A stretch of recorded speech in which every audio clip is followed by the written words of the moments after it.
Hola, buenas noches. Bienvenidos a nuestra plática microbiota en el órgano clave para la inmunidad con el doctor Fernando Leán Martínez. Es médico cirujano egresado de la Universidad Autónoma de Metropolitana, maestro en nutrición clínica para la Universidad Anáhuac. Bienvenido, doctor. Y direct... Bienvenido, doctor. Muchísimas gracias, Eduardo. Todo un placer estar con todos ustedes aquí este día. El día de hoy vamos a hablar de un tema muy interesante, el cual relaciona la microbiota con la inmunidad. Cabe señalar que posteriormente vamos a tener una segunda sesión que relacione directamente a la microbiota, directamente con el eje microbiota intestino-pulmón, que en esta pandemia fue tan socorrido, sobre todo porque muchas de las ocasiones no se preveía que este eje pudiera ser tan importante para poder pues aumentar la sobrevida de los pacientes. Les adelanto un poquitito. Esa sesión va a ser dedicada sobre todo a un protocolo de investigación que elaboramos a nivel hospitalario, en donde se redujo de forma importante, significativa estadísticamente, la mortalidad y se aumentó la sobrevida de los pacientes con COVID-19 que estaban ya requiriendo algún tipo de pues, requerimiento de oxígeno y que estaban desaturando ya con neumonía en etapa 3. Y entonces, bueno, ya les pasaremos esa información, pero bueno, esta sesión la vamos a ocupar como un preludio, como si fuera un marco teórico de todo lo que se aplicó en ese momento para que los pacientes pudieran tener tanto éxito. Y bueno, la publicación en breve también va a salir. Espero que en algún momento también podamos hacérselas llegar a todos ustedes, que sería algo muy interesante, para que tuvieran un soporte previo, porque cada vez es innegable que la nutrición en general está haciendo cosas sumamente importantes dentro de las áreas como la epigenética, la nutrigenómica, para poder realmente abordar a los pacientes y abordar a muchos problemas que antes no se tenía ningún tipo de esperanza de tratamiento. Entonces, dentro de esta situación, vamos a empezar a desglosar qué es lo que está pasando con la microbiota, con todos los microorganismos que nos rodean, cuál es la interacción que tienen con el entorno, los nutrimentos que participan con ello y por qué se dice que la inmunidad está íntimamente ligado a esto. Bueno, pues empecemos la sesión. Bienvenidos. Yo soy Fernando Leal y pues ahora sí vamos a empezar con esta sesión. Recuerden que al final vamos a tener un espacio para preguntas y respuestas. Por favor, escríbanlas.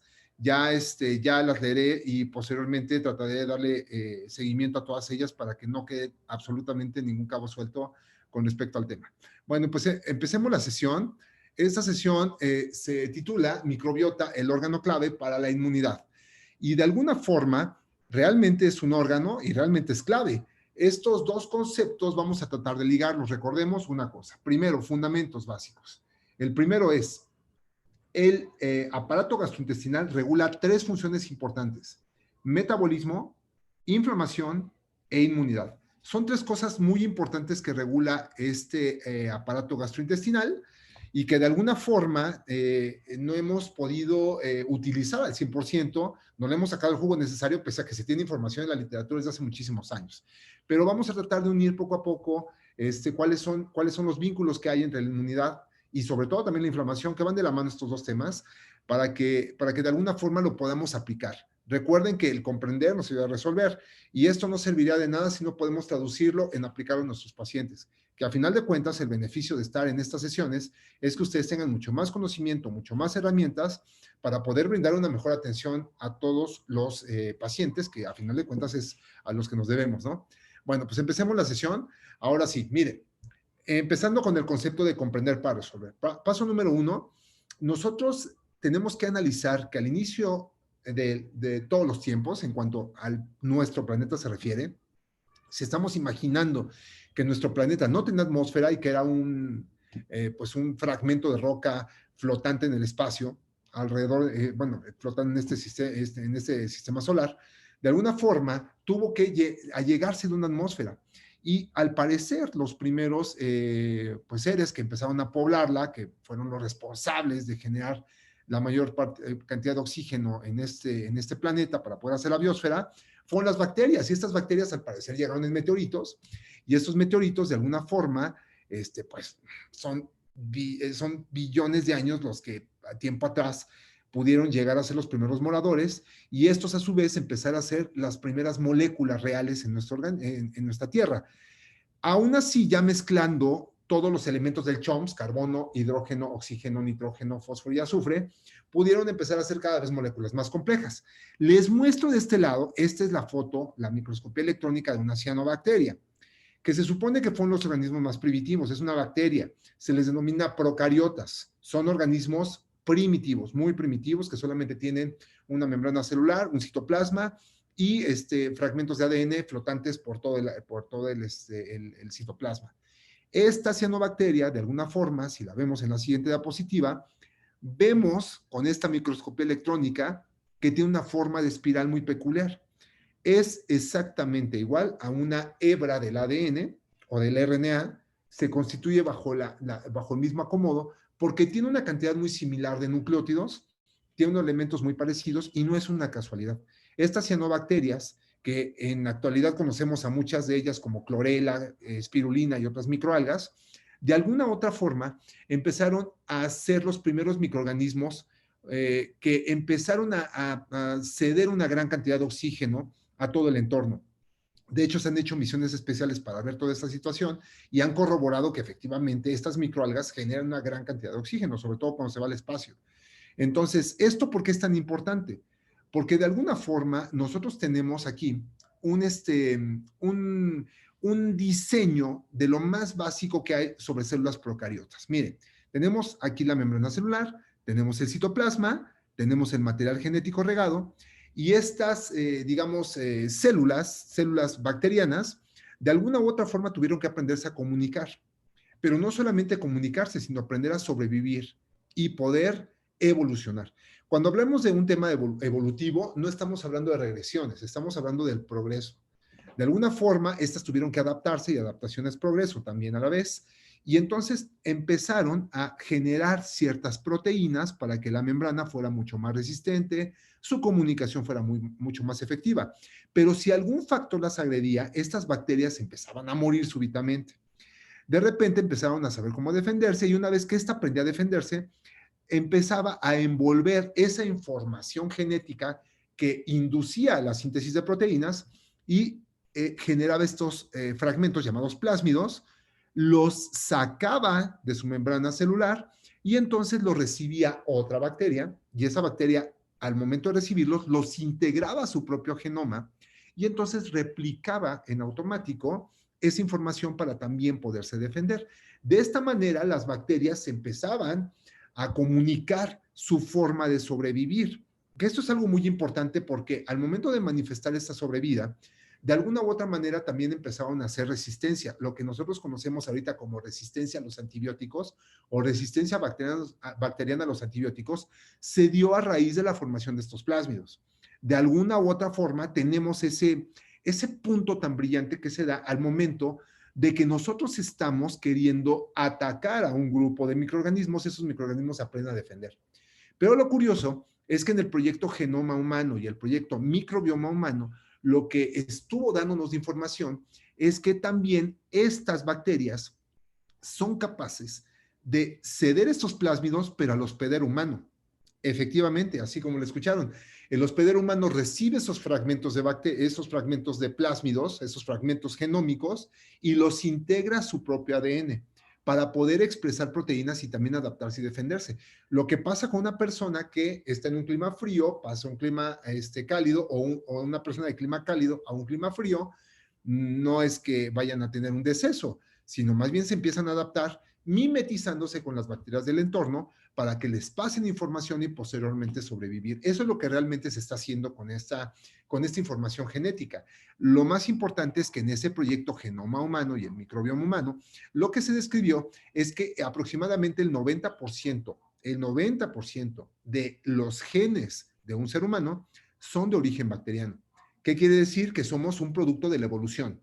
Eso es algo muy importante que lo comprendamos porque vamos entonces pegados íntimamente a todos los microorganismos que posee el ser humano.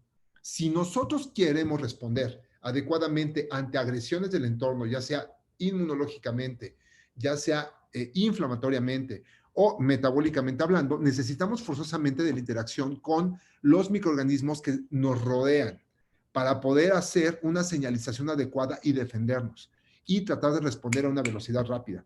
Pero para esto, pues los microorganismos necesitan otras situaciones, requieren comer. Y esos microorganismos, al comer, nos benefician a nosotros. Tenemos que recordar que un ser humano cuando consume alimentos no está alimentándose a él mismo de primera instancia, está alimentando a toda su microbiota. Y al alimentar esa microbiota, cuando ésta come, tiene unos procesos que nosotros denominamos como, pues de alguna manera, absorción, modificación de nutrimentos, digestión de los mismos, procesamiento. Hay muchas cosas que van alrededor, incluso con las sales biliares, que lo veremos más al rato. De alguna forma, aprendemos nosotros mismos a fragmentar estos nutrimentos, incluso con enzimas que nosotros no tenemos y que aprovechamos las bacterias para ello, para poder utilizarlos y posteriormente emplearlos en la señalización genética. Todo esto se resume a genética. Si nosotros pudiéramos definir cómo es que funciona un microorganismo, una bacteria dentro de nosotros, podemos definir que son especialistas en producir RNAs mensajeros. Su verdadero motivo de existencia es activar la replicación genética, es activar el disparo de los genes, es desdoblar cromosomas, es poder hacer metilaciones, acetilaciones y posteriormente estimular los canales génicos. Eso es para lo que las bacterias fueron diseñadas, para poder activar el genoma humano. Curiosamente, lo integran en un 90%. Cabe mencionar también que el 99% de todos los seres humanos somos exactamente iguales. O sea, esta regla aplica a todo mundo. 99% iguales. ¿Qué nos diferencia? Solamente el fenotipo. Y hay algunas otras cosas que son estructurales y por ahí algunas cuestiones muy específicas, pero el 99% somos iguales. Ahora sí, pasando a esta parte en el vínculo de las bacterias que necesitan nutrimentos para comer, es donde la nutrición embona perfectamente, porque los probióticos y la microbiota se consideran parte de este sistema de nutrición. Ahora sí, veamos esto. ¿Qué es lo que pasa con los nutrimentos y por qué es tan importante? Recordemos algunos datos valiosos. El primero es que el 70% del sistema inmunológico son las proteínas de nuestro cuerpo. ¿Sale? Y esas proteínas nacen de la genética, de todos los genes. Segundo, el 80% de la inmunidad está en el intestino. El primero que responde y que regula esa inmunidad es el intestino. Entonces, estos factores nos obligan a voltear drásticamente al aparato gastrointestinal para poder entender un poco más cómo es que se defiende el ser humano. Entonces, para poder saber eso, tenemos que garantizar que las células, porque bueno, todo lo que nos defiende son células, los macrófagos, los linfocitos y todo ese sistema de células plasmáticas, son células a final de cuentas y necesitan una replicación ordenada y eficiente para que nos puedan defender. Entonces necesitamos saber qué es lo que está pasando con la replicación en el ser humano y cómo es que se activa desde el intestino. Primero tenemos que ver que la participación de la vía metabólica para este tipo de procesos se fundamenta en todo, en este ciclo llamado holoenzimático.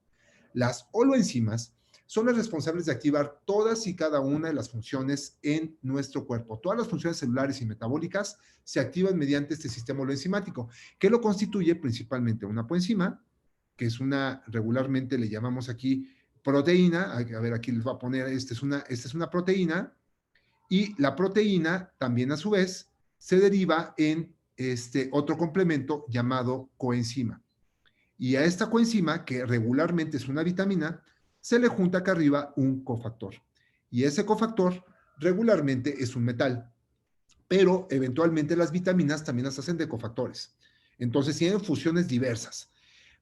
¿Cuáles son las coenzimas y cuáles son los cofactores principales? Pues estos metales como el zinc, el selenio, el magnesio, el hierro, el yodo, son factores importantes, el cobre, para poder hacer estas funciones. Mientras que todas las vitaminas participan como coenzimas en algún momento, sobre todo las más activas, las del complejo B, pero no significa que las demás no participen, también participan y muchísimo, cediendo grupos funcionales o activando esto, para formar ese sistema enzimático. Entonces, repito, ninguna función en el organismo se puede dar sin esta cohesión. Ahora, ¿cuál es el ejemplo más claro? Esto, el mapa metabólico que todo el mundo vomitamos durante la facultad y que dijimos, ¿esto para qué sirve? Bueno, pues vamos a desdoblarlo como Plaza Sésamo, ¿no?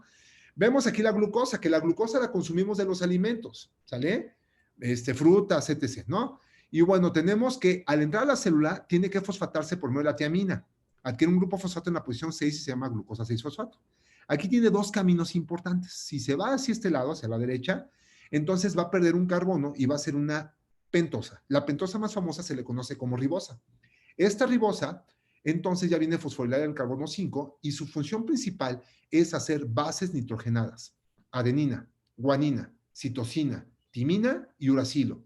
Muy importante esto que estoy comentando porque sin estas bases que son los ladrillos del ADN no podríamos tener ni siquiera cromosomas. Por eso es tan importante esta función, ¿sale? Y esto nace, recuerden que lo que estoy tratando de ligar es que el intestino, al ser un proceso de absorción, de digestión, de señalización, puede ser capaz de tener, o el organismo tener estas moléculas para poder hacer nuevo material genético. Si tuviéramos un efecto disbiótico, si tuviéramos disbiosis, esto no podría lograrse del todo. Nos veríamos detenidos. Por eso es tan importante, ¿eh? Es una de las vías que participa para la formación inmunológica.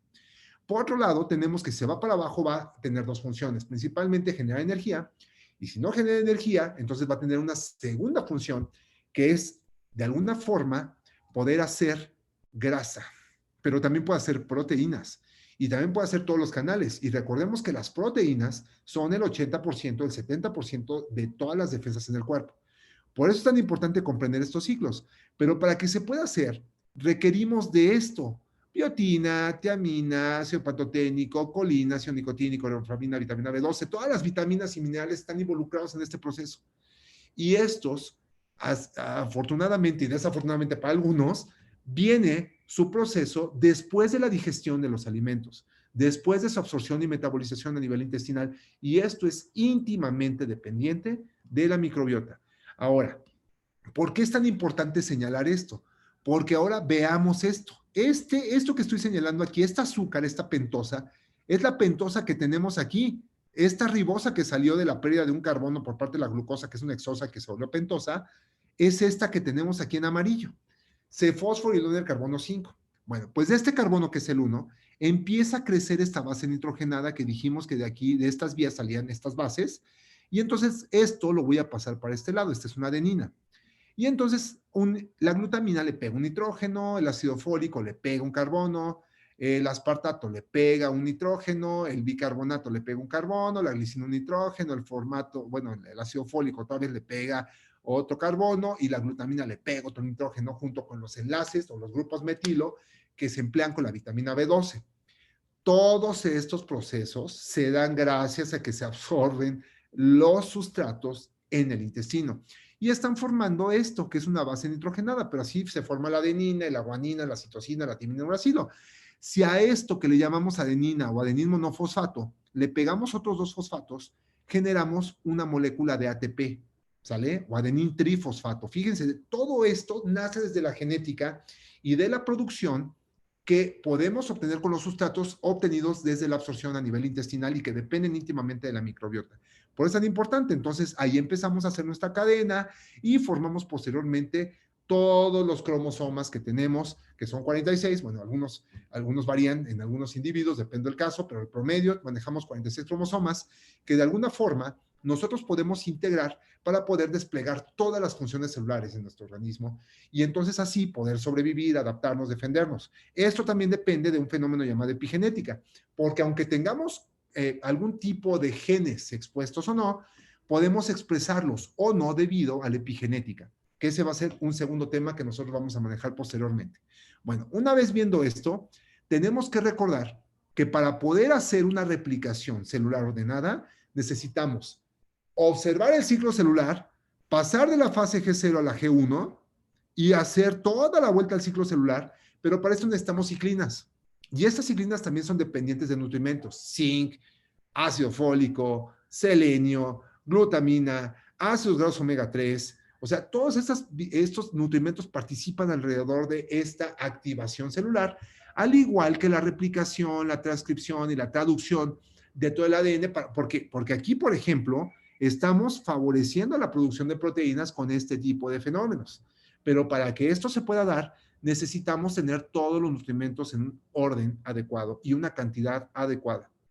Porque si esto no está adecuado, de alguna manera los fenómenos oxidativos, metabólicos, de desnutrición, de carencias, pueden llegar a interferir en esta producción. Ahora, fíjense en este hilo que vamos a empezar a manejar. Nosotros cuando fusionamos la célula materna llamada óvulo con la célula paterna llamada espermatozoide, hacemos un cigoto. Esta es la primera célula.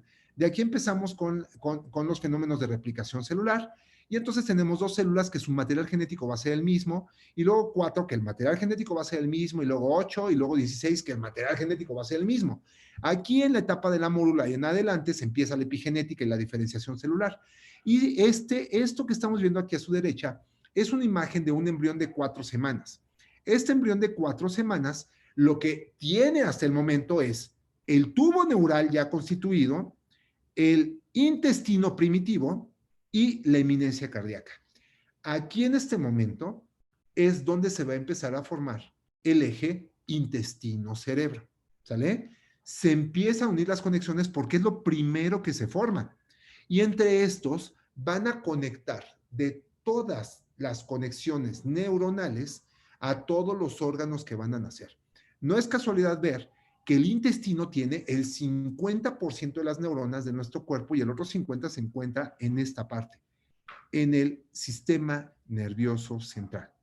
Esta parte es muy valiosa porque de alguna forma podemos entender cómo desde etapas embrionarias el embrión aprende a poder comunicarse entre sí para poder posteriormente formar los órganos y poderse defender. Eso es algo bien valioso. Y esto regula la respuesta inflamatoria y a la larga la respuesta también inmunológica. Ahora, ¿qué es lo que vamos a ver a continuación? Esto, en este intestino primitivo se empiezan a formar divertículos. Aquí van a ser el hígado. Y aquí tenemos el divertículo respiratorio. Y esos divertículos respiratorios van íntimamente ligados a estas conexiones. Por eso, cuando se envuelve desde el intestino y desde el cerebro estas áreas, por ejemplo, el eje microbiota intestino-pulmón, es muy importante para poder reaccionar inmunológicamente e inflamatoriamente. Por eso es uno de los órganos más importantes. No es casualidad, por ejemplo, que el COVID haya empezado directamente en el epitelio gastrointestinal y después se haya pasado al epitelio respiratorio. Son epitelios muy similares y muy afines en cuanto a su respuesta y su transmisión en general.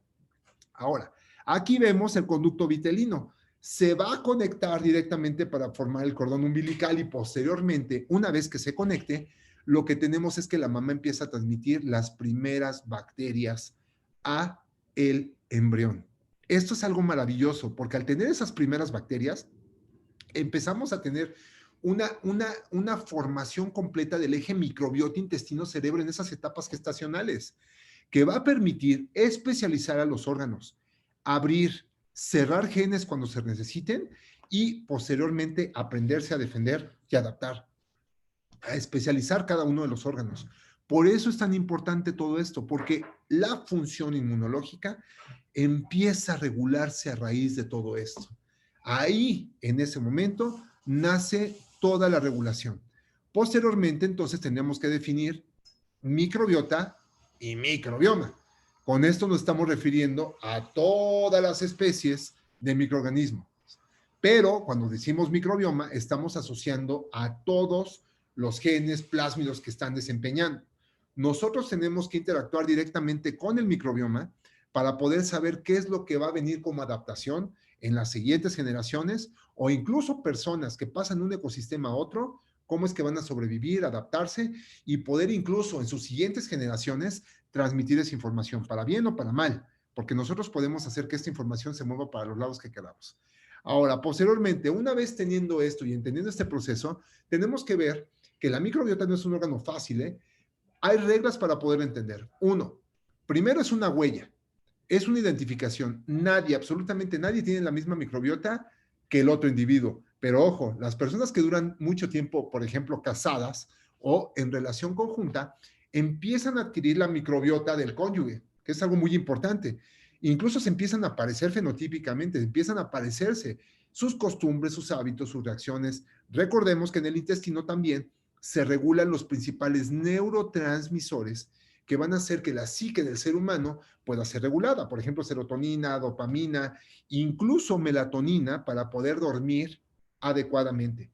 Tenemos que vigilar que el aparato gastrointestinal, si queremos dormir, si queremos estar alegres, se regule, porque se ha asociado que personas que no duermen adecuadamente, que están mucho más deprimidas, que tienen mucho más estrés, también tiene falla inmunológica. Todo esto es un match, va de la mano, ¿sí? Entonces, este órgano, nada más recordemos otra regla, que mientras más arriba, menos bacterias. Mientras más, menos. Mientras más arriba, menos bacterias. Y a medida que el tracto gastrointestinal va bajando, tiene mucho más bacterias, de tal manera que el colon está repleto de microbiota porque tiene funciones específicas que regular, por lo tanto, inmunológicamente, metabólicamente y, ojo, también inflamatoriamente, es muy especial para poder regular a toda la economía, a todo el sistema. Entonces, el colon, cuando hay colitis, por ejemplo, cuando hay gastritis, bueno, tiene diferentes repercusiones, pero todas van a pegar en esas tres funciones: metabolismo, inflamación e inmunidad. Posteriormente, tenemos que analizar que hay muchísimas especies dentro del aparato gastrointestinal y de toda la piel. La piel también tiene mucha microbiota, todas las mucosas. De hecho, con decirles que se ha hecho un cálculo pensando que el 50% de todo el organismo está constituido por bacterias o por microorganismos. Imagínense, las bacterias las tenemos hasta debajo de las bacterias. Entonces tenemos especies que son predominantes y especies que son raras y algunas otras que son transitorias. Las transitorias principalmente se ocupan para regular los fenómenos de disbiosis en el organismo. Por ejemplo, las levaduras, Saccharomyces boulardii, Saccharomyces cerevisiae, se emplean perfectamente para poder esa labor regulatoria, al igual que las bifidobacterias, por supuesto, los lactobacilos. De alguna otra forma, esas bacterias que van a pasar de forma transitoria, que duran una semana, pueden ser capaces incluso de ser simbióticas. ¿Por qué? Porque las levaduras sirven como alimento de las otras bacterias, pero ese alimento ayuda a regular la población de flora intestinal y eso es muy importante para los fenómenos inmunológicos. Ahora vamos a ver lo siguiente. Ya hablando del sistema inmunológico, todo el mundo conocemos que tenemos inmunidad innata e inmunidad adquirida. Y esas dos inmunidades son muy importantes para poder desarrollarnos a lo largo del tiempo. Y en esa situación, nosotros podemos desarrollar ambas inmunidades controlando o regulando a la microbiota intestinal por medio del tejido intestinal. Lo vamos a ver más adelante, pero nosotros podemos estimular desde los fagocitos, las células dendríticas, las natural killer, el sistema de complemento, pero también podemos estimular los linfocitos y podemos generar anticuerpos y podemos hacer células T cooperadoras y podemos hacer toda la gama del sistema defensivo, la respuesta TH1, TH2, etc. Todo ese sistema lo podemos crear gracias a la interacción con el intestino. Es muy importante.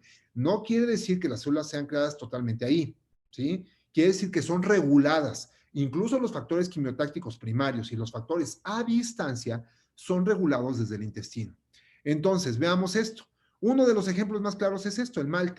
El tejido linfático está por todos lados, por todo el cuerpo. Unos son asociados a mucosas, otros asociados a ganglios. Ahorita vamos a ver la mayor parte de ellos. Pero este MALT, de alguna u otra forma, puede ser estimulado desde el intestino y asociado a diferentes órganos. ¿Por qué? Porque van conectados directamente. Desde la parte superior, desde las amígdalas hasta la parte inferior y los ganglios en todo el trayecto del tórax, pueden estar vinculados a todo esto, incluso las cadenas axilares, mamarias, pueden reaccionar directamente a esto. No lo hacen nada más porque sí, o sea, necesitamos saber los factores que los activan. Ahorita vamos a ver más adelante qué, pero necesito que comprendan que este tipo de canales van influenciados unos con otros. Cáncer de mama, por ejemplo. El cáncer de mama y el intestino van ligados. Por ejemplo, factores como el sulfato de estrona, que es un derivado, fíjense, un derivado que nace los estrógenos, que sale por la bilis y que se arroja al intestino. En el intestino tiene funciones, la bilis, muy importantes, pero hay materias, por ejemplo este sulfato de estrona, que no pueden volver a reactivarse. Entonces, la fibra, la microbiota, hacen una labor de recolección para poderlo sacar y no volverse a regresar. Pero si no existen estos factores o hay una disbiosis, se vuelve a regresar, principalmente este tipo de metabolitos, y son los principales causantes de la oxidación masiva a nivel de las mamas. Y eso puede inducir al cáncer de mama. Pero también el tejido linfático que se estimula de forma adecuada, como bien sabemos, todos los días generamos células cancerosas en todo el organismo y el sistema inmunológico las limita. Y entonces esta activación que va desde el intestino hacia la mama, por ejemplo, activando este sistema linfático, puede ser capaz de limitar a las células que se están generando de forma anómala. Incluso también los ácidos grasos de cadena corta son una vía de los mensajes muy sencilla para poder llegar al intestino y del intestino pasar a otros órganos y poder hacer funciones regulatorias de interleucinas. Voy a hacer aquí un paréntesis. Necesitamos recordar que la principal función de los ácidos grasos no es engordar. La principal función de la grasa, de los ácidos grasos, es poder meterse al núcleo celular de todas las células y poder señalizar genéticamente. La función de las grasas es una función genética. Es introducirse directamente al núcleo por medio de los PIPAR, por medio de sus transportadores proteínicos y poder hacer un contacto en las zonas promotoras para poder abrir genes y permitir la expresión de genes. ¿Por qué es muy importante comprender esto? Porque entonces, si nosotros tenemos fibra y hacemos ácidos grasos de cadena corta, por medio de las bacterias intestinales, estamos activando la inmunidad a distancia por medio de la alimentación y la microbiota. Muy importante esto que digo. La alimentación y la microbiota tienen que ir siempre de la mano, porque también puede ser deleteria, ¿sí? Eso también es una realidad. Entonces, una vez concluyendo que este sistema tiene diferentes vías para comunicarse de forma directa e indirecta, entonces podemos conocer que también las placas de Peyer, el apéndice, los ganglios mesentéricos, de alguna forma pueden hacer que toda la economía también tenga un sistema defensivo adecuado.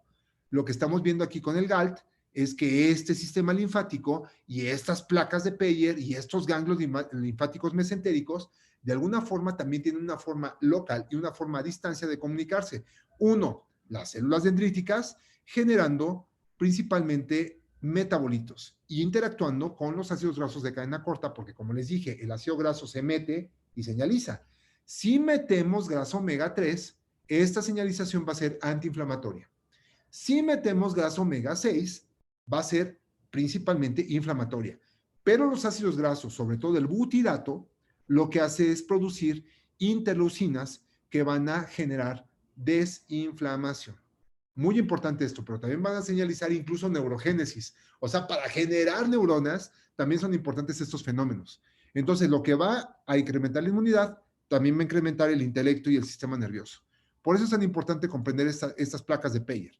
Ahora, posteriormente, tenemos que estas placas ya se ha visto en experimentación en ratones que de alguna forma tienen el intestino limpio.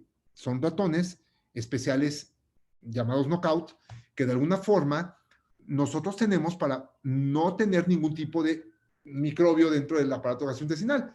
Y al analizar este epitelio, lo que se ha visto es que no se tiene una madurez inmunológica a nivel del epitelio ni de las placas de Peyer. Pero cuando hay un ratón que ya está colonizado, por ejemplo, al momento de nacer, el tracto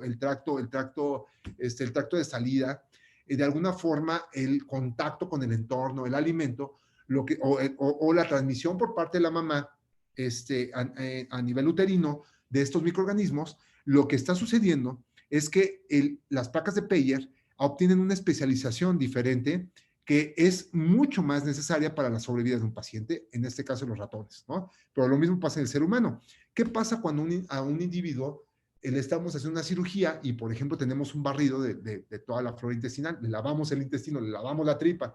De alguna forma hemos visto que hay, primero, translocación bacteriana, destrucción del epitelio, destrucción del sistema inmunológico, destrucción del sistema linfático. Fíjense nada más todo lo que sucede nada más por dejar limpio el intestino. Entonces, no puede ser así, por quitarle la mucosa, que la mucina, el moco en general, tiene funciones también muy importantes en correlación a la microbiota intestinal, ¿sale? Bueno, entonces, reafirmando, tenemos una comunicación directa, que es en el intestino. Todo lo que se va a activar en el epitelio intestinal, desde el ápice hasta las bases, hasta las partes laterales, ¿no? Las gap junctions. También, por supuesto, tenemos las placas de Peyer, las células dendríticas, todo lo que se va a activar, pero también a distancia. Recordemos que el intestino está conectado con todos los órganos por medio del sistema nervioso y también por medio de la circulación. Entonces podemos hacer este fenómeno de forma eléctrica, comunicación eléctrica a distancia por medio de las neuronas, o también lo podemos hacer directamente, bueno, más bien, o sea, con los encargados principales, que son los metabolitos como los ácidos grasos de cadena corta.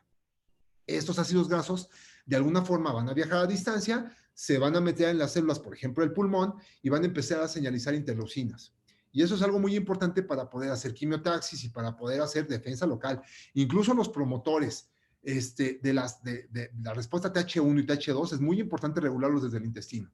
Ahora pues, una vez visto esto, ahora sí, empecemos con esto. Lo que hemos visto es que al regular, al tener eubiosis, podemos tener mejor inmunidad. Pero ¿qué pasa si el individuo empieza a perder el equilibrio entre los microorganismos que habitan en el intestino? También se ha visto que la inmunidad se altera. ¿Y por qué se va a alterar? Pues porque empieza a señalizar más hacia el fenómeno inflamatorio que al antiinflamatorio. Recordemos que la inflamación no es ninguna enemiga, es amiga, pero tiene que ser regulada para que te puedas defender óptimamente. El exceso de inflamación genera estrés oxidativo y eso a la larga provoca una lesión inmunológica importante. Posteriormente, tenemos esto.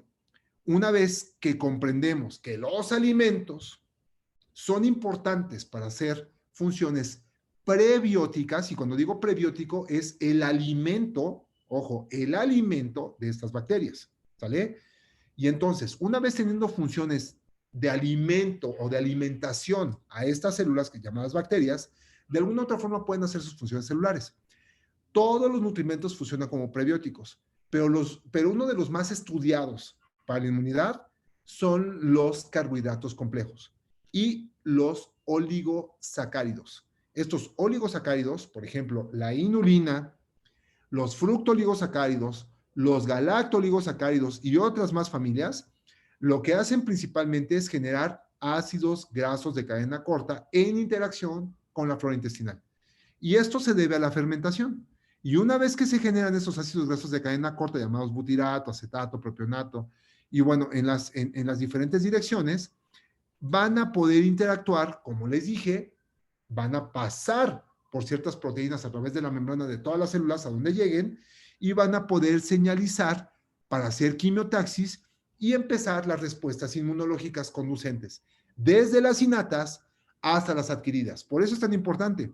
Entonces, un ser humano que no consume fibra, que no consume fruta, que no está consumiendo adecuadamente los pre y probióticos, entonces su inmunidad va a ser compleja. ¿Qué está pasando en un paciente a nivel hospitalario en estas ocasiones que vemos lo de COVID? Déjenlo en ayuno a ver si reacciona. No, eso no puede ser. El ayuno solamente está indicado para personas que no pueden utilizar el aparato gastrointestinal, pero hay muchas formas de hacer comer al individuo. Y mientras la tripa funcione, la tienes que utilizar. Esa es una de las reglas más importantes en nutrición y en general en la vida de cualquier médico. Tenemos que utilizar a la nutrición y a los probióticos como primera alternativa en todas las patologías, pero a nivel inmunológico, metabólico e inflamatorio, sobre todo en esas enfermedades, tienen que, o derivados de ellas, tienen que interactuar de primera instancia. Entonces, estos ácidos grasos de cadena corta en la inflamación, ojo, aquí está el lumen intestinal.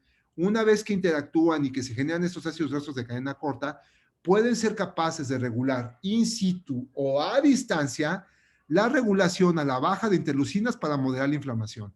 Incluso el TGF-beta puede ser, al elevarse, moderar también la inflamación. La interleucina 10, que es uno de los factores más importantes. Ojo, regular al factor de necrosis tumoral alfa, que también se le conoce como factor caquectizante o factor que genera caquexia, que es el encargado de hacer el cambio a nivel hepático o modificar el switch hepático para poder hacer los fenómenos inflamatorios o regularlos de una forma o de otra, porque también los puede activar, ¿eh? O sea, los activa principalmente, pero también al momento de bajar esta interleucina, puede ser capaz de desactivarlos y darle paso a otras cuantas, pero necesita interleucinas de contrarregulación. Y todas las demás defensas, ¿no? O sea, evidentemente las células dendríticas muy activas a nivel intestinal, que también se les conoce como células estrelladas, ¿no? Estas células dendríticas por su forma, son muy importantes para poder hacer quimiotaxis en general. Ahora, viendo esto, los ácidos biliares, que también son regulados por la microbiota, son un factor inmunológico muy específico. ¿Por qué? Porque estos factores van a generar ciertas proteínas, como se ven en estos derivados de la bilis, generan ciertas proteínas que van a facilitar que las uniones, ¿no? Las proteínas de unión entre los enterocitos, para no permitir que se reorganice, porque el epitelio desorganizado puede ser tan lábil a poder permitir la entrada masiva de bacterias, que eso sería inmunológicamente fatal para el ser humano, y entonces esto mantiene a raya. Recordemos que la comunicación entre los enterocitos se llama translocar, ¿sí? Entonces las células, una de sus vías más importantes para poder ingresar es la translocación, no pasan por el intestino, no deberían pasar, algunas bacterias que son patógenas sí los invaden, pero regularmente las bacterias lo que hacen es translocar. Y aquí en esta parte donde estoy señalizando con el cursor, lo que tenemos son las células dendríticas, son las células estrelladas que salen como un snorkel hacia el, lo vamos a ver más adelante. A ver, déjase los pongo en diapositivas más adelante. En estas, vean cómo sale como snorkel. Aquí está la célula estrellada, la estoy señalizando, sale como snorkel, pero esta vía es para translocar. Y entonces al translocar, lo que hace la célula dendrítica es la detecta, y entonces manda el factor quimiotáctico, llegan los macrófagos y ¡pum! Inmediatamente tiene una contrarregulación. O sea, es un sistema perfecto de regulación. A ver, estamos aquí. Ok. Entonces, esto necesita de un equilibrio. Si la microbiota estuviera alterada, entonces las sales biliares no podrían tener un desglose adecuado, sus metabolitos no podrían ser los indicados y por lo tanto las uniones del intestino y la defensa local no se podría establecer. Por eso todo tiene que entrar en armonía. Ahora, incluso cuando estamos hablando de agentes tan agresivos como el Clostridium difficile, tenemos diferentes vías. Por ejemplo, las levaduras lo que hacen es inhibir los centros de unión o mandar descargas a la membrana celular para que se boten esos sitios de unión. Recordemos que tiene dos diferentes formas de atacar, por medio de la proteína A y de la proteína B, o de la subunidad A y B, que son la que se dedica a afianzar y posteriormente la otra hace virulencia. Entonces, estas subunidades, de alguna forma, son dependientes de que se fijen a los receptores de membrana. Y lo que hacen los probióticos es mandar esas señales eléctricas para que se boten como un chispazo, como si le estuvieras dando una carga eléctrica tremendísima, para provocar que se suelte el Clostridium difficile y posteriormente activar la vía con las sales biliares y con la misma microbiota. Por eso su sistema es dual. Por eso tan importante es dar microbiota en este tipo de microorganismos, porque hemos visto que por más que damos antibiótico 1, 2, 3, 4 y 5 y los que sean, no va a ser suficiente porque el antibiótico también va a degradar a las bacterias que son benéficas para el cuerpo. Entonces, el primer paso, antes que cualquier otra cosa en estos eventos, es la microbiota. Posteriormente tenemos a la mucina. La mucina previene perfectamente la degradación de las mucosas. Lo que estamos haciendo con esto es preservar la función inmunológica de la barrera intestinal y a su vez favorecer a la señalización sistémica. Posteriormente, aquí tenemos este sistema donde las interleucinas, los sistemas quimiotácticos, la respuesta TH1, TH2, TH17 y las inmunoglobulinas secretoras participan para poder generar, junto con los metabolitos de los alimentos y la microbiota, para poder hacer esta defensa en todos los niveles en la barrera gastrointestinal. Aquí tenemos un resumen, por ejemplo, de lo que hace Saccharomyces boulardii y principalmente las levaduras, para poder hacer el intercambio de agua, pero sobre todo para poder hacer la labor de fijación, la generación de ácidos grasos de cadena corta, por ejemplo, también las poliaminas, que resulta ser un factor muy importante a nivel inmunológico, junto con la generación de estas oligosacáridos y poder hacer la señalización nuclear junto con los ácidos grasos para que de alguna manera también se puedan generar las células B, las que van a dar las células plasmáticas y posteriormente pues la inmunidad específica o la inmunidad que se va a desarrollar para poder atacar específicamente a cierto grupo de patógenos. Y aquí resaltamos la función de las células dendríticas, que son muy importantes y que las pueden encontrar como células estrelladas o células dendríticas, para que se pueda hacer la comunicación a distancia. Con esto podemos concluir que la microbiota, la nutrición, son fundamentales para regular tres aspectos importantísimos. Primero, la inflamación, segundo, la inmunidad y tercero, el metabolismo. Y que estos tres combinados pueden hacer que en etapas tempranas, como la embrionaria, donde se forma este eje microbiota intestino-cerebro, hasta las etapas terminales de un ser humano, puedan estar activas constantemente para poder hacer la regulación, incluso la expresión génica, que se favorece con esta señalización a distancia y señalización local. Muchísimas gracias y bueno, pues les dejo aquí mis datos. Yo soy Fernando Leal Martínez. Mi correo electrónico es ferman5@hotmail.com. Mi Twitter, que es la única red social. Bueno, últimamente he estado manejando también Instagram. Me pueden encontrar en mi Instagram también. Me encuentran como Dr. Fernando Leal. Ahí me pueden encontrar también. O @metabolismoinut. Y pues con todo gusto estoy dispuesto a responder a todas sus dudas. Vamos a ver qué está pasando con el chat. Una vez que tenemos aquí algunas preguntas. ¿Quieres que A te ver, ayude, Fernando, o sí, las vas tú?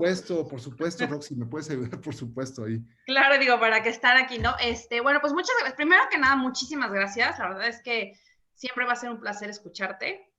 Está muy interesante el tema de la inmunidad, de microbiota. Tenemos aquí una pregunta de la doctora María del Rocío Parada. Dice, en el caso específico de productos de madres con riesgos obstétricos como la prematurez, diabetes gestacional, hipertensión en el embarazo, hipotiroideas, entre otras, podrían tener desde su etapa de recién nacido probióticos, teniendo en cuenta que ya por default la leche materna sería un probiótico ideal. Híjole, esto es muy bueno, ¿eh? O sea, miren, desde las etapas de gestación debemos considerar que todos los factores, o sea, ojalá pudiéramos tener a mujeres perfectamente preparadas desde antes pues embarazarse, ¿no? Ya con un sistema de nutrición, un sistema de probióticos muy efectivo, ¿no? Porque incluso en las primeras etapas, cuando más tienen problemas, por ejemplo, de infecciones de vías urinarias y les dan antibióticos, imagínate la disbiosis que se genera. Entonces ahí lo que sugiere son los probióticos, pero también meteremos otras vitaminas y otro tipo de, digamos, de señalizadores como la fibra. O sea, la inulina en el embarazo, los probióticos en el embarazo son fundamentales, al igual que meter ácidos grasos omega 3 y etc, etc, ¿no? Pero aquí lo más importante es que desde esas etapas el embrión está aprendiendo a señalizar tanto metilaciones como acetilaciones para que los genes puedan adaptar al embrión a la sobrevida que le toca en ese momento en el útero. Pero una vez que nace, imaginemos las condiciones que nazca por cesárea o por parto vaginal, pues si sale por cesárea, pues bueno, va a tener las principales condiciones, pero a veces en el hospital tenemos la mala costumbre de pasar a los estudiantes a pues isodine 1, isodine 2, gasa 3, gasa 4, y eso también va modificando las condiciones de la microbiota en ese trayecto. Peor si nace por cesárea. Entonces, la corrección de esos digamos, de esos primeros meses, se tiene que dar mediante la corrección a la mamá. O sea, le tenemos que dar probióticos a la mamá, porque como bien lo dice la doctora, por medio de la leche materna seguimos pasando bifidobacterias. Y entonces al momento de pasarle bifidobacterias también les pasamos galactoligosacáridos. Y eso hace una corrección muy bonita, muy efectiva a nivel de la microbiota del niño. Y posteriormente también tenemos que investigar un poquito más acerca de cuáles son las características del niño para que posteriormente a los 6 meses hagamos también correcciones a nivel de la microbiota intestinal. Entonces, pero el primer paso es corregir en todo momento a la mamá. O sea, ahí las correcciones, tanto la disbiosis, tanto el estímulo con probióticos y con prebióticos se le está dando a la mamá constantemente. Ahí es lo que se postula como lo más ortodoxo, ¿no? Perfecto, muchas gracias. Bueno, te mandan saludos desde Sonora, mira, hasta allá nos están escuchando. El doctor Jorge Luis Aguilar dice, ¿cómo se relaciona el microbioma, la microbiota y o el eje intestino-cerebro con el trastorno de atracón? Wow, híjole, eso es algo muy importante. Miren, a ver, recordemos, el sistema nervioso va íntimamente ligado, así, íntimamente ligado a la respuesta de neurotransmisores. Y los neurotransmisores, a su vez, van a regular todo el sistema, incluso de apetito y de saciedad. Esto que le estoy diciendo es algo bien valioso, por favor, y sobre todo en los adolescentes.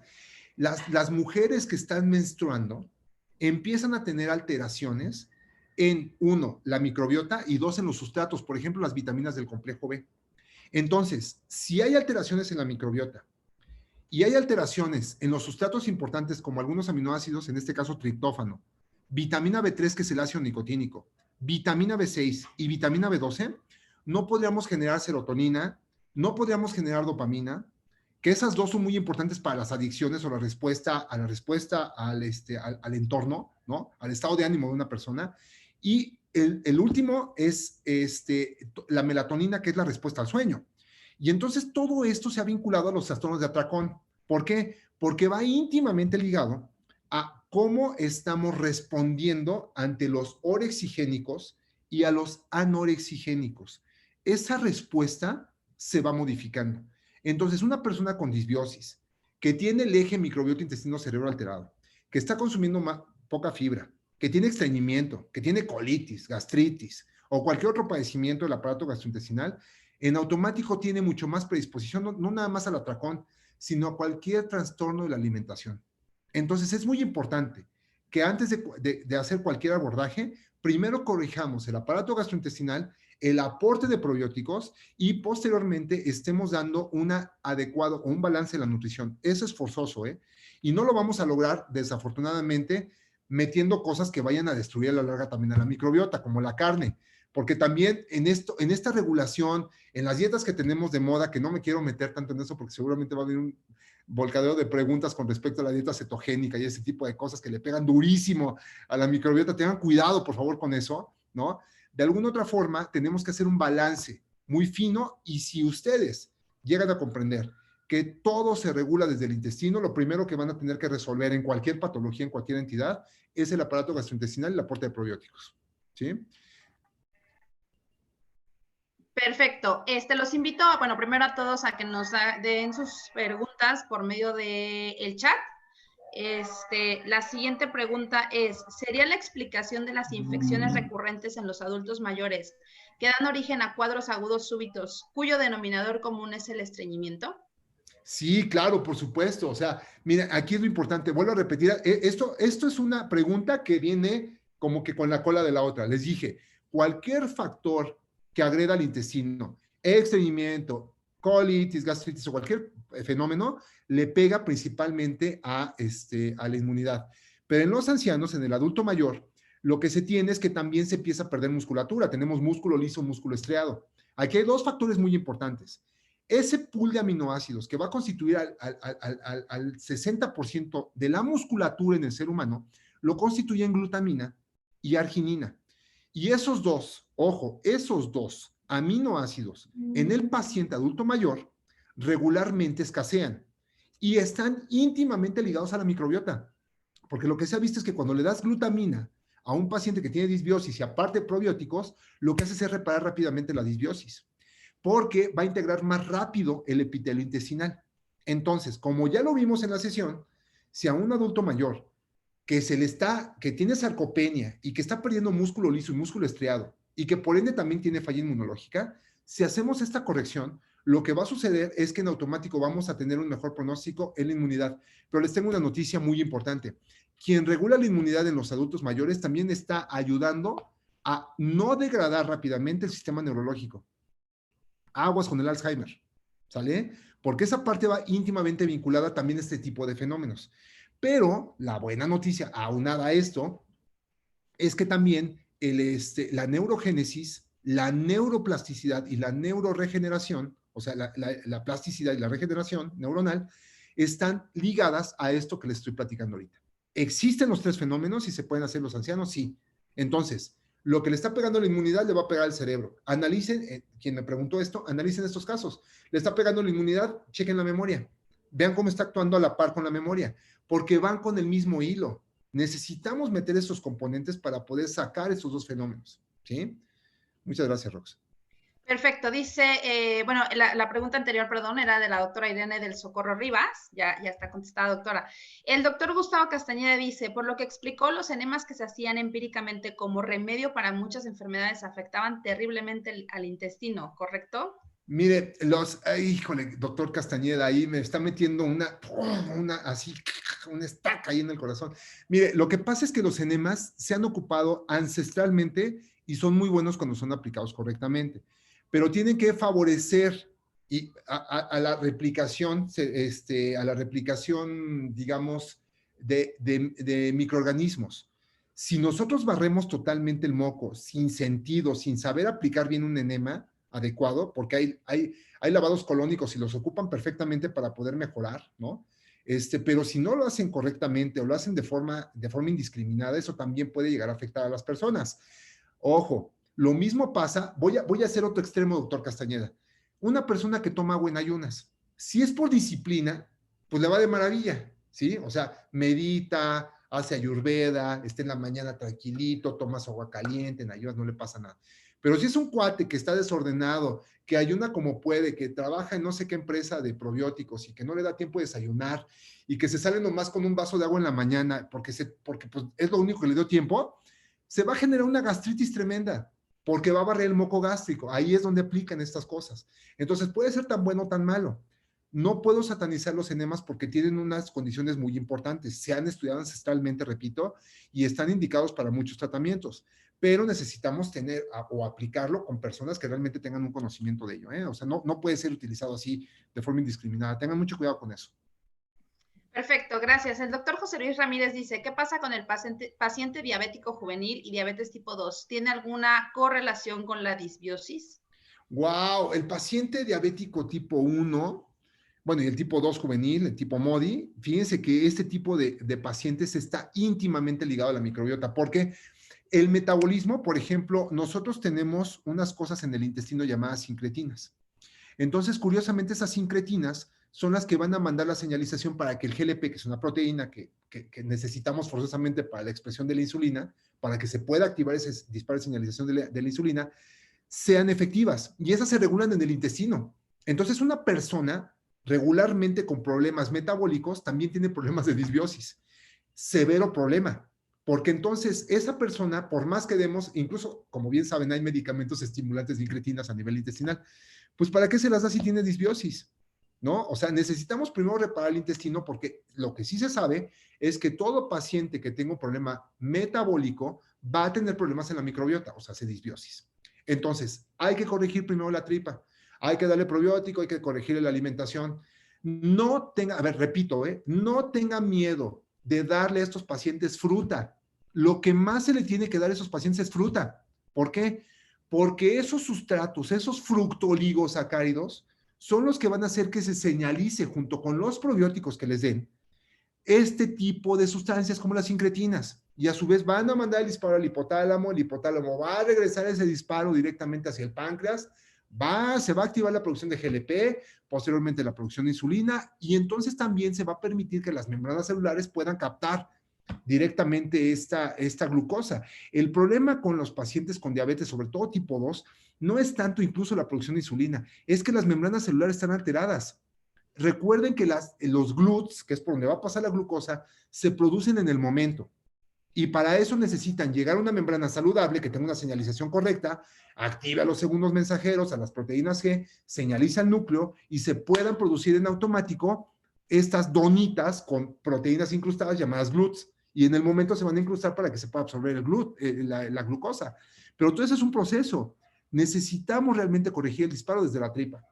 Entonces, respondiendo a su pregunta ya puntualmente, doctor, sí, 1, sí tienen disbiosis. 2, es importante la corrección de la disbiosis, fundamental. Si no, el paciente con diabetes nunca se va a controlar. De verdad, créanme.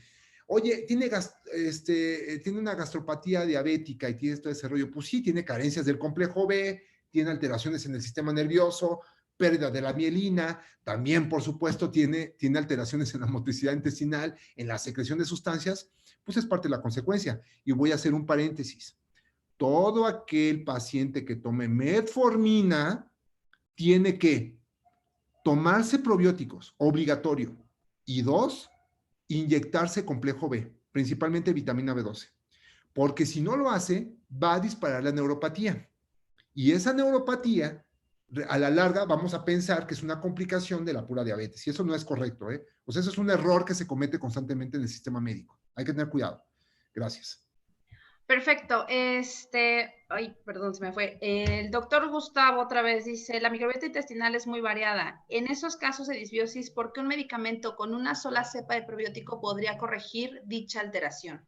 Ay, fíjense, miren, se han hecho un buen de pruebas, ¿eh? O sea, hay veces que se dice, mientras más es menos, no, mientras más cepas es mayor el efecto. Y a eso no aplica, ¿eh? Se han hecho pruebas con multicepas para poder hacer un solo efecto y no han resultado. Desafortunadamente no han resultado. Lo que se estila actualmente es saber qué es lo que va a activar cada una de las cepas y decir, bueno, pues ya hay cepas hasta para poder bajar de peso. O sea, eso es así como de, ¡pum!, ¿no? ¿Qué tecnología tenemos ahora? O sea, damos una cepa y ¡paz! Pues sí, porque regulan en automático ciertas vías metabólicas, o sea, están diseñadas para poder hacer, como les dije, RNAs mensajeros. Los RNAs mensajeros producen proteínas y las proteínas a su vez van a producir efectos celulares. Esa es la magia de la microbiota. Entonces, cuando nosotros tenemos esas vías conocidas, podemos decir, mi efecto ahorita es incrementar la inmunidad, voy a meter tal y tal cepa y voy a darle de comer tal y tal cosa. Porque no solamente, por favor, doctores, no solamente es la cepa.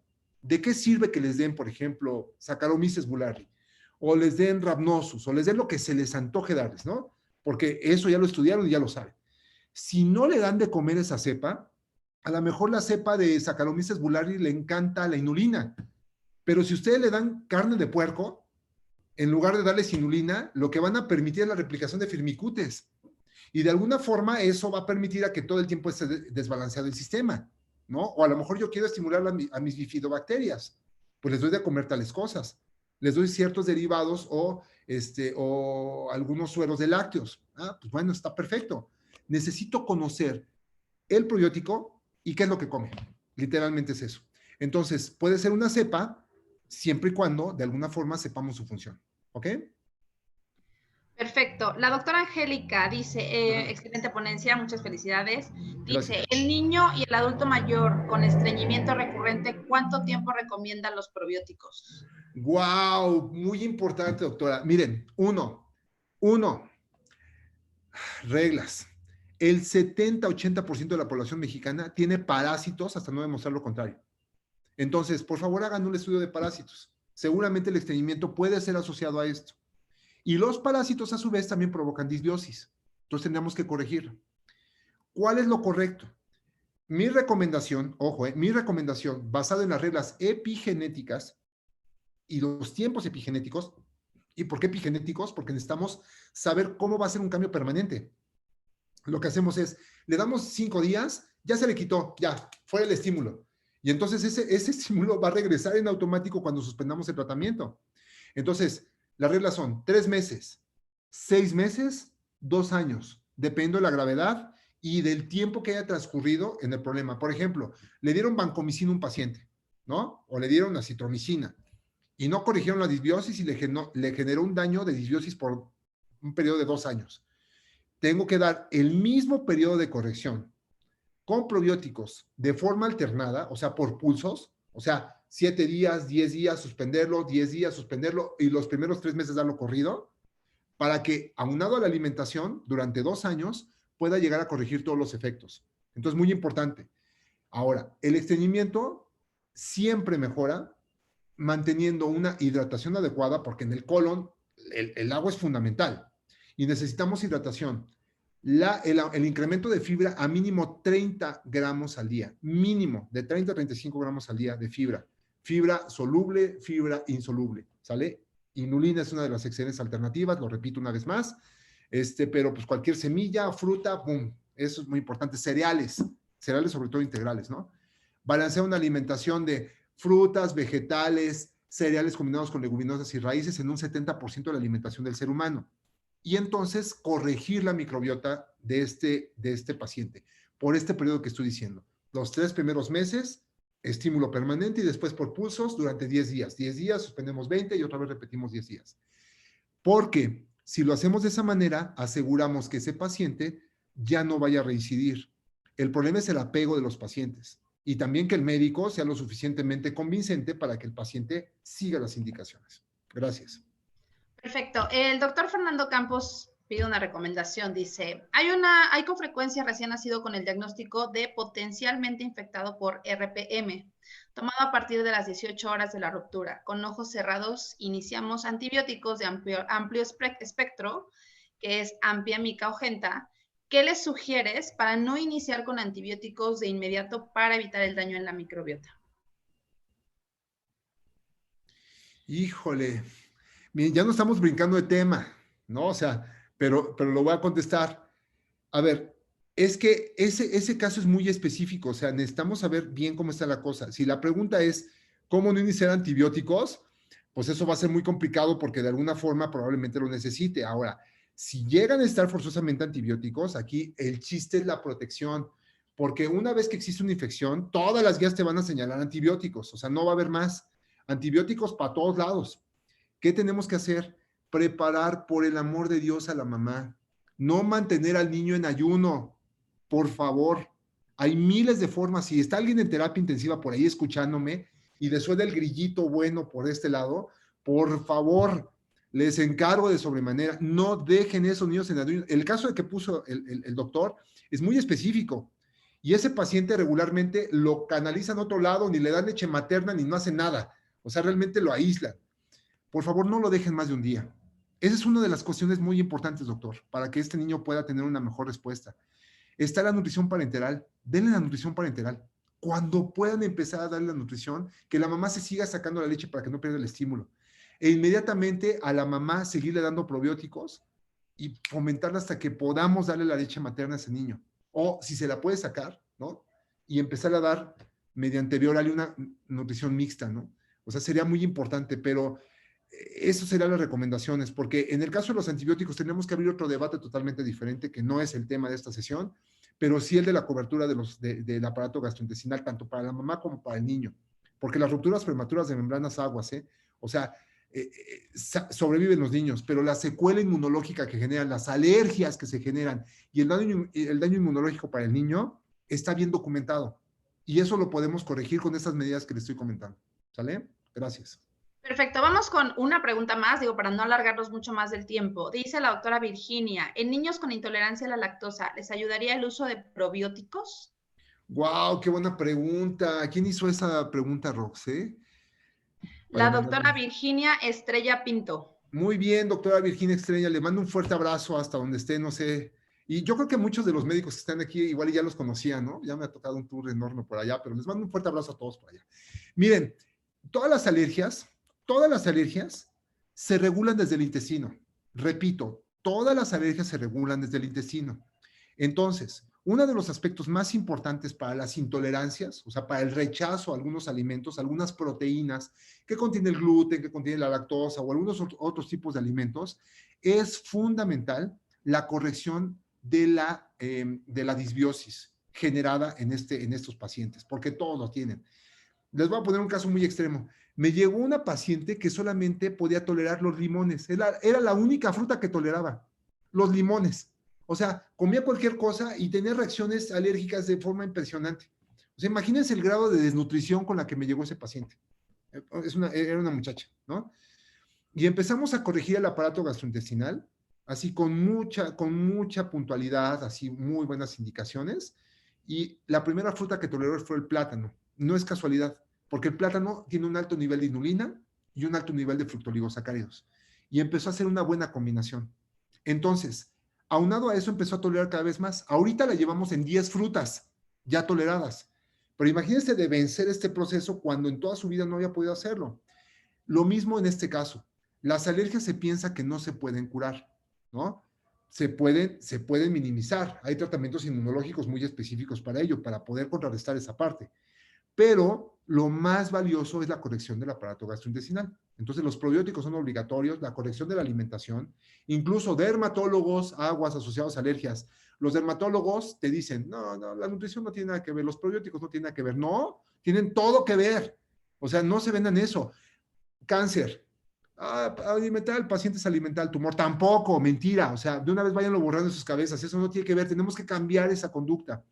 Me tocó hacer un libro actualmente de nutrición y cáncer, Nutrigenomics y cáncer, para el INCAN. Léalo, muy bueno, está muy bueno. Es una edición que sacaron en febrero de este año ya. El capítulo que yo escribí fue Nutrigenomics y cáncer, lo van a ver ahí. Pero entonces ya se menciona el uso de probióticos, ya se menciona el uso de nutrición aunada a esto, porque es muy importante el que se sepa que todo va regulado, alergias, inflamación, inmunidad. Entonces, en esos casos que les acabo de decir, el primer paso es el abordaje. Por favor, no dejen a la deriva la alimentación honor a los probióticos y no le den carnes rojas, no le den chatarra, que muchos me van a ahorcar aquí, más si hablan de Sonora o de Monterrey, si están viendo los de aquí, van a decir, ¿cómo dejar aquí? Todas las carnes, pues es imposible, ¿no? O sea, realmente, créanme, es uno de los aspectos que más le pega a la microbiota intestinal. Entonces tenemos que aprender a regularlo. El pan igual, los azúcares, la chatarra, los pigmentos, sobre todo en alergias, de lo que me acaba de preguntar, doctora, los pigmentos rojos y amarillos son totalmente dañinos para este tipo de pacientes, ¿no? Son de los que más provocan alergias. Entonces, si ven toda la industria, o sea, ustedes van por cualquier cosa procesada y todo tiene pigmentos, hasta el pollo tiene pigmentos amarillos, ¿no? Las mismas papas que uno se come en las bolsitas tienen pigmentos. O sea, eso es lo que te comes. Váyanse a un pueblo, digo, yo soy de rancho, pues, o sea, yo me regreso al pueblo y como la comida de por allá, el maíz sabe diferente, las hortalizas saben diferentes, o sea, hay que aprovechar lo más natural posible. Esa sería la situación. Gracias. Perfecto, pues aunque nos encantaría poder continuar con todas las preguntas que llegaron, la verdad es que nos estamos alargando un poquito más y digo, la idea es que estemos concentrados en la información que ya nos diste. Muchas felicitaciones, te mandan de todos lados, la doctora Graciela, la doctora de Sonora. Muchas gracias a todos por participar. Gracias, Fernando, una vez más por darnos esta excelente plática. Nos vemos en la segunda dosis, que va a ser el siguiente mes. Y muchísimas gracias a todos los asistentes. Nada más les recordamos que al final de la sesión les van a lanzar una encuesta para que nos ayuden a contestarla. Es de mucha utilidad para nosotros y que pasen muy buena noche a todos. Sí, muchas gracias. Oye, perdóname, Roxana, antes del cierre, nada más les recuerdo, por favor, la siguiente sesión, pónganse a leer de nutrición y COVID porque les vamos a dar los primeros resultados de la investigación de COVID y nutrición. Por eso lo vamos a ligar a esto. Entonces, pónganse a estudiar, por favor, es muy importante, porque tenemos 45 minutos y en 45 minutos no les puedo explicar pues un semestre de metodología, va a ser irreal, ¿no? Entonces, ojalá les pasemos el dato y cualquier duda me escriben al correo y yo les voy pasando información, ¿sale? Sí, muchas claro. Gracias, Rox. Saludos. Gracias, que tengan muy buena noche. Nos vemos en la próxima. Que descansen. Gracias.